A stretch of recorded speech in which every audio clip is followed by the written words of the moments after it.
ঢাকা বিশ্ববিদ্যালয় কেন্দ্রীয় ছাত্র সংসদ ডাকসু নির্বাচনকে সামনে রেখে একের পর এক প্রার্থীর ফেসবুক অ্যাকাউন্ট রহস্যজনকভাবে গায়েব হয়ে যাচ্ছে। সর্বশেষ শিবির সমর্থিত প্যানেলের সহসভাপতি ভিপি প্রার্থী সাদিক কায়েমের ফেসবুক অ্যাকাউন্টও খুঁজে পাওয়া যায়নি। সোমবার দুপুর থেকে ফেসবুকে সার্চ করেও তার আইডি খুঁজে পাওয়া যাচ্ছে না। সাদিক কায়েম ছাড়াও শিবিরের ঐক্যবদ্ধ শিক্ষার্থী জোট প্যানেলের গবেষণা ও প্রকাশনা সম্পাদক প্রার্থী মোহাম্মদ সাজ্জাদ হোসেন খানের ফেসবুক আইডিও ডিসেবল করার অভিযোগ পাওয়া গেছে। সাজ্জাদ বলেন, আমার ফেসবুক আইডি সাইবার অ্যাটাকের মাধ্যমে সাসপেন্ড করে দেওয়া হয়েছে।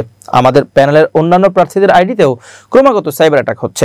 একই অভিযোগ তুলেছেন প্যানেলের সাধারণ সম্পাদক জিএস প্রার্থী SM ফরহাদ। তিনি সামাজিক যোগাযোগ মাধ্যমে লিখেছেন, আমাদের প্যানেলের প্রার্থীদের আইডিগুলোতে ক্রমাগত সাইবার অ্যাটাক করা হচ্ছে। কয়েকজনের আইডি ইতিমধ্যে সাসপেন্ডেড, অনেকের আইডি একটু পর পর লগ আউট হয়ে যাচ্ছে। আল্লাহ সহায়।